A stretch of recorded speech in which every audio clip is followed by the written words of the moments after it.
Yeah, action indeed. I'm at Longbridge.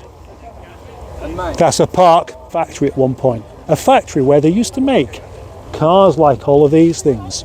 Rover. All of the Rover people coming together to have some sort of conversation, compare notes and basically snipe at each other for making moderations to their cars like that piece of junk there. Look at that. Down this particular section here, we have an awful lot of Rovers, and they are 200s, also known as R8s. That's their code name. It's got nothing to do with Audi. There's loads of them. Why is there so many? You'd imagine that all of these cars would have gone by now, but they haven't. This one here has got lack appeal, but it's still alive. That one's a Tourer, which is a rarity. And weirdly enough, just up there, there's two more. Imagine seeing that many of a very rare car in one place. Look at the beam in his eyes. I think I've done that last year. And it's not Project Nigel 2. Look at this, Project Nigel 2. Apparently it's not Project Nigel 2, but I know better. Stop laughing. There's a Maxi. I like that. There's an Allegro Vanden Plas. A Vanden Plas. It's an Allegro with a snouty face. Just over here we have a section of cars that are particularly old, like the Cambridge. Is it a Cambridge or is it an Oxford? A Westminster. I was wrong. Excellent. What, did you think it was a Cambridge? Yes, it's like a Cambridge, only slightly longer, just like this video. Bunch of cars here that are too old for me to identify without going and seeing the badge, which is embarrassing. It'd be even more embarrassing if I pretended that I knew what they were. I don't. I was going to talk about the 600s and 800s, because as you can see there are quite a few of those there, and 100s, sometimes known as 75s. But I've spotted this here, a Wolseley 6, and a lovely purple colour. Ollies.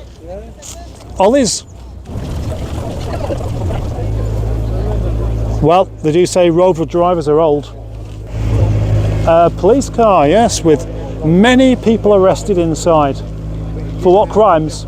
I'll never find out. Do you like yellow? These do.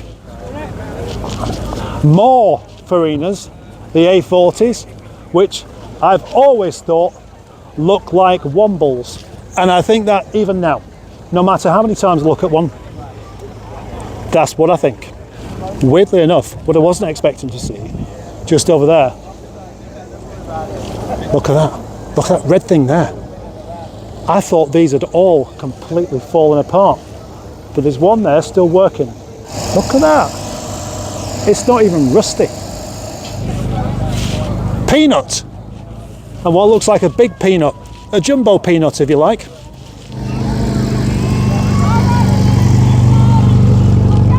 Already pointed out that looks like a Granny Smith.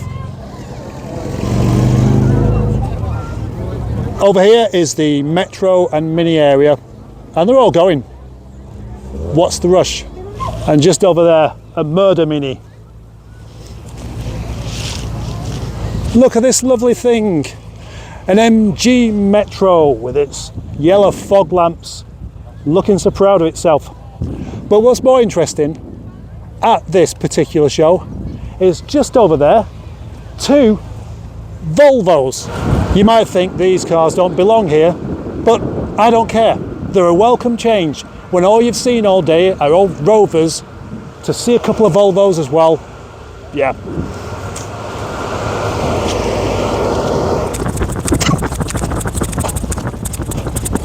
Oh, you're keeping up then? Yeah. I was trying to get away from you. Oh, well. ZT and Celestial. Very nice. Even better, towing a trailer with a Maestro on the back. To show that MG are still knocking about, there's three brand new ones behind me. Look, it's a bare Nigel, a Nigel starter kit with none of the options already ticked. Hello. Also very interesting and very welcome to see this Renault 18 estate. This was here last time as well. Whether it's owned by one of the organisers or not, I don't know. I like it. And a limousine, a 6-doored 75 that's misjudged some trees by the looks of it. Trophy yellow streetwise that isn't in perfect condition, and it doesn't matter.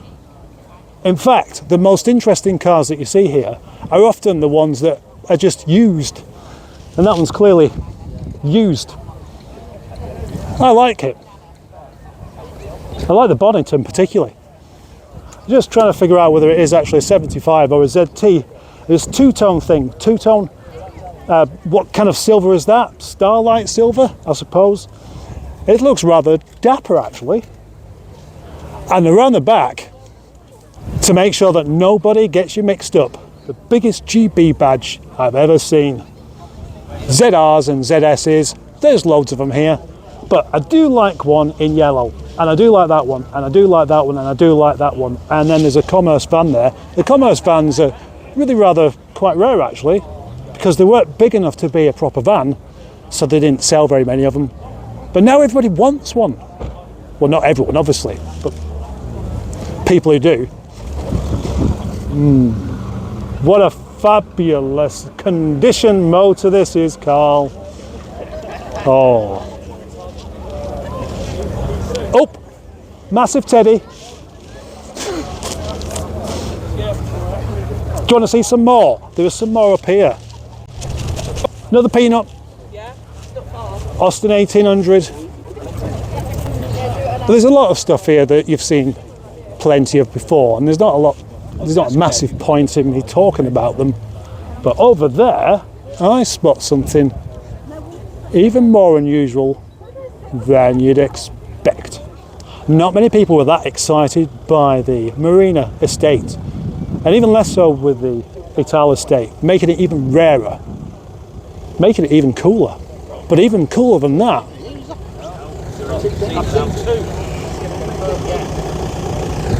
is this, what is it, the Million Mile Montego. Yeah. It doesn't smell too good, but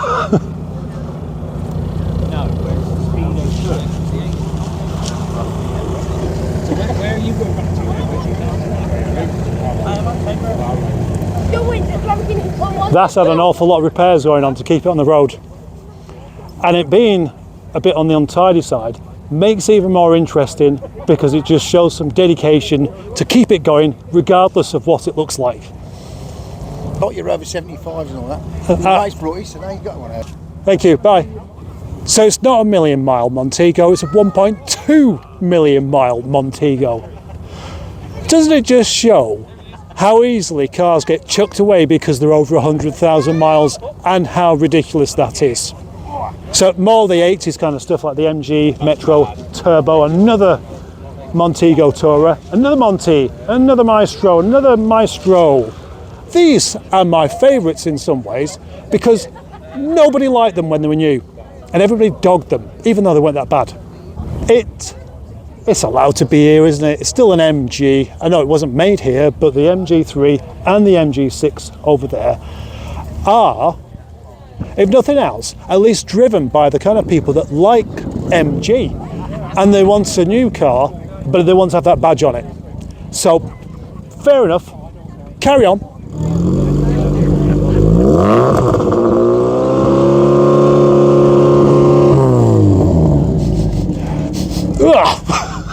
More of these Maestros knocking about, more Montegos, and a Maestro police van, a genuine police van with a proper police radio, etc., and somebody waiting inside to cuff a likely criminal. You won't find many here though. MG SVs, as we see 4 examples of here. There might have been a few more earlier on. It is 2 o'clock now, and most people are going home. These were MG's answer to having a supercar basically. They made all sorts of promises about how fast it could be, even having 1,000 brake horsepower with the nitrous oxide kit. Didn't really happen that, did it? Still managed to sell a few though. And now we're going to have a look at the cars that can't quite make their mind up as to what colour they're supposed to be. They're kind of green, they're kind of oil spillage looking, and Jake's told me exactly the name of all of these colours, and I've forgotten them already. And it wasn't because I wasn't listening, but I just haven't got the retention to take on that kind of information, because I'm fucking useless. 26 plate MG3 hybrid. That'll do. Over here, burbling away, is an MG RV8. It's like an MGB, but with a slightly rounded body on it and a V8 engine. An MGB for the 90s that looks like it's from the 60s. This seems to be the area for people who can't quite make their mind up where they want to be. A bit like I did. I just turned up and thought, I'll just basically park where I like. Over there, rather lonely, is the Triumph 2000, or it could be a 2500. Possibly the most handsome saloon car of the 70s. There we have a Rover 75 limousine in very, very tidy condition. Quite a bit nicer than the other one. And then just there, another 75 with way too many stickers on it. What's going on? Why has it got so many stickers on it? What's going on? Are you responsible for this? No, I'm responsible. Why am I shouting at you? £100 ZT over there, which you're welcome to look at. What? This one was £200. That's the right kind of price. That's the kind of price you should be paying for one of these when you've got the bunk stickers all over it anyway. It's quite something, isn't it? We've sort of gone, oh my god, what is this? I was following it on the motorway from Southampton. Massive cloud of blue smoke. It's burning so much oil, he just keeps oil, he keeps topping it up.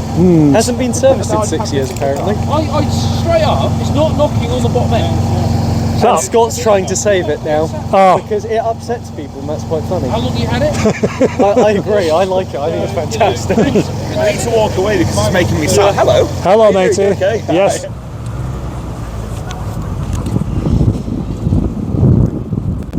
The Rover R8 came as a hatchback and a saloon and a cabriolet and a three-door and an estate and a coupe as well. And the coupes, how did they manage to make such a lovely looking car from basically the same bits with the same tail lamps and everything?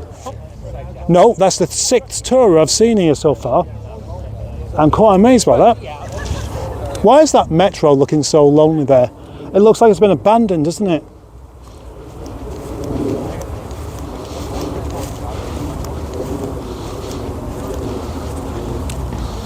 That's the kind of car, if it wasn't parked in a field with a load of friends, it would get broken into, and we wouldn't wish that. Also parked in isolation are a selection of SD1s. I'm not really sure what the point of having all of these cars together is, rather than just being mixed with everything else. Sad thing is, I think the SD1 is the coolest Rover ever, but also the worst. There's the Murder Mini, with a murder dog inside. Many people want this to be kept as it is. It's not even a listed building, and perhaps it should be. This is the last remaining bits of some proper British motoring, almost abandoned behind us. It's a shame that. Every year, Rover enthusiasts and MG alike make a pilgrimage to this place in honour of the cars that are no longer. 20 years ago, this factory stopped making cars. And 20 years later, people are still coming back, wishing they did. Alex's assets told me that when I'm on video, she watches me in the shower. I don't know whether to feel disgusted by that or not. You were in the shower? Yeah. Do you not feel at all embarrassed by that? No. Right. The last thing that people seem to do here is come and take their spot on the podium, everyone taking it in turn, like they've had a visit from Bonnie Blue.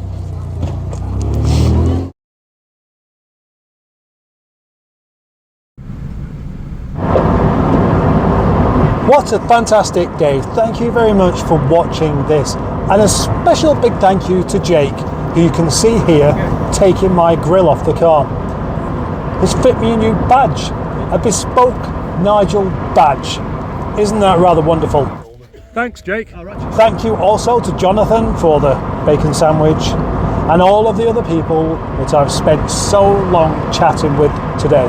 This has been the best Pride of Longbridge so far. I've spent all day just chatting with people and only at the very end a dash around just for a quick film. It's been great. Thank you for watching. Thank you for subscribing. Thank you for liking. Thank you for commenting. Thank you for watching to the end. Bye bye. Oh, thanks for being a channel member. Now I can say bye bye.